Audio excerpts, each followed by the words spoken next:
You like to sort of incorporate looking at their performance afterwards into their rehab program. So always having that sort of end point in mind of going, right, we're going to get you back, but we want your leg and the rest of your body working really well together when you finally get back there.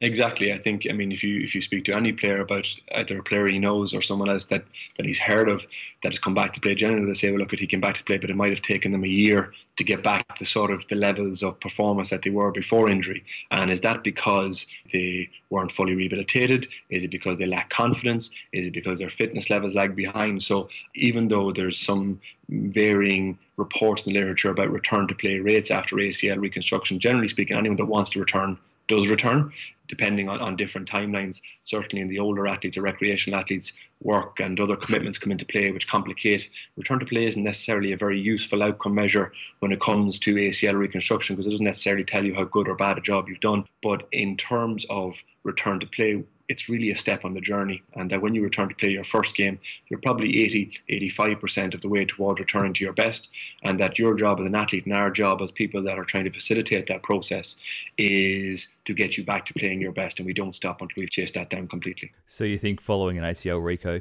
people can still achieve a better performance and better use of their legs and that knee and the rest of their body than they were pre-ACL? Absolutely. I think there's certainly been enough elite athletes across a number of sports, stateside, Australia and Europe, that have returned to excellent levels of participation, maybe even better than they were beforehand, without any issues at all.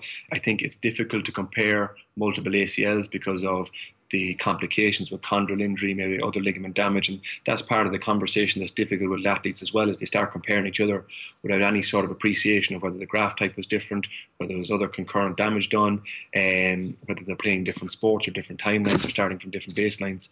I think the other bit then is that if 70% of ACLs are non-contact injuries, it's fair to assume that the vast majority of those, from a movement efficiency and a motor control point of view, weren't moving optimally. So the way we would always look at it is that, I mean, ACL injury, no one wants one, okay, and it's a bit of a disaster, but it's an opportunity. And it's an opportunity to identify the areas, both in terms of your technical skill, but also in your athletic performance, that maybe were not up to standard, and that you have a period of time now away from matches to sort of iron out the creases and come back mentally and physically stronger than you ever did beforehand.